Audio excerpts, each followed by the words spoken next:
যে সেটা যে পশ্চিমবঙ্গের তৃণমূল সরকার বিধানসভায় ঘোষণা করুক যে পশ্চিমবঙ্গে কত ওয়াকফ সম্পত্তি আছে।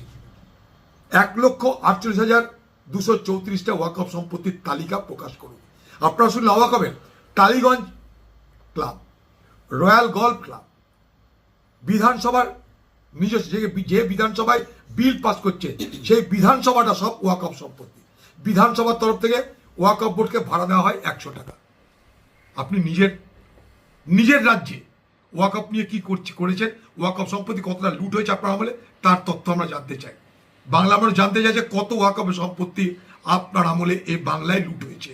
আর 1,48,234টা ওয়াকফ সম্পত্তির তালিকা জেলাব্যাপী প্রত্যেকটা জেলায় হিসাবে আপনাকে জানাতে হবে মানুষকে। এই আমাদের দাবি। এটা পরিবারবাদ তো আজ থেকে বলছে না, এরা সারা জীবন পরিবারবাদই বলছে।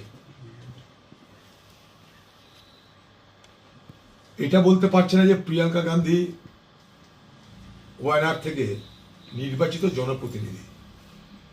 তার আসল পরিচয়টা হচ্ছে তিনি ওয়ায়নাড থেকে এই প্রথম লোকসভার আসনে এক বিশাল অঙ্কের ভোটের মার্জিনে নির্বাচিত জনপ্রতিনিধি হিসাবে আজ ভারতবর্ষের সংসদ ভবনে, ভারতবর্ষের পার্লামেন্টে তিনি শপথ দিলেন। এটাই তার এই মুহূর্তে সব থেকে বড় পরিচয়। মানুষকে অনেক বিভ্রান্ত করেছে। এইসব কথার এখন আর কোনো ধার ভার নেই। আপনারা বিজেপি পার্টির নেতাদের, তাদের পরিবার, তাদের আত্মীয় স্বজন, তারা কে কোথায় দেখুন। এটা একটা পলিটিক্যাল ফ্যামিলি, আজীবনের পলিটিক্যাল ফ্যামিলি। এটা আজকের না। গান্ধী পরিবার যতটা না পরিবার, তাতে একটা পলিটিক্যাল ফ্যামিলি।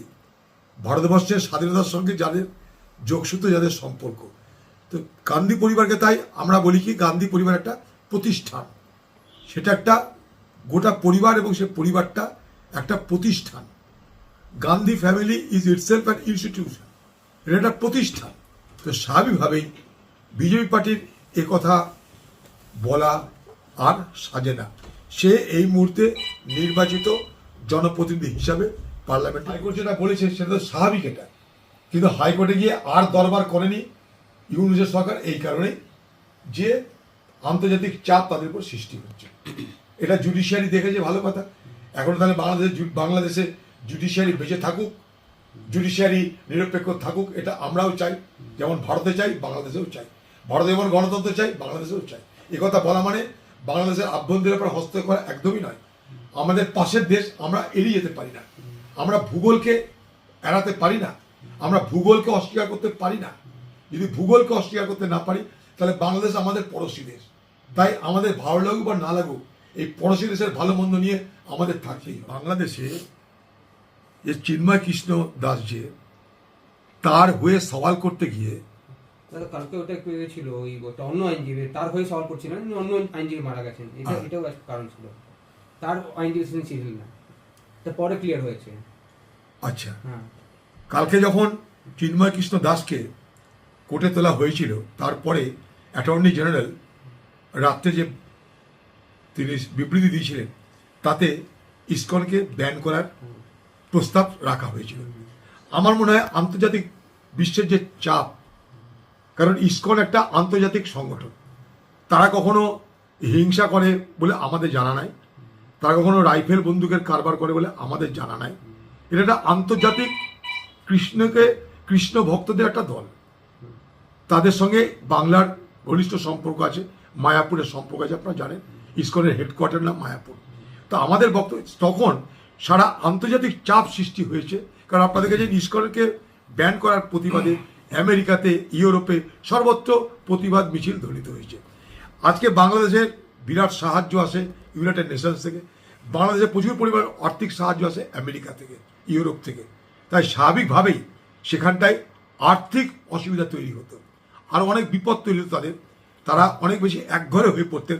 তাই বুদ্ধিমান ইউনুস, যে যতটা না বাংলাদেশি তার থেকে বেশি বিদেশি, সে বাংলাদেশি কম বিদেশি বেশি, তিনি বুঝেছেন যে আর এগোলে আমরা বিচ্ছিন্ন হয়ে যাব, তাই এটাকে থামানো হয়েছে। আমরা তো বলছি না যে পশ্চিমবঙ্গ থেকে তৃণমূলের ক্যাডার পাঠিয়ে বাংলাদেশের সব ঠিকঠাক করে তা তো বলিনি আমরা।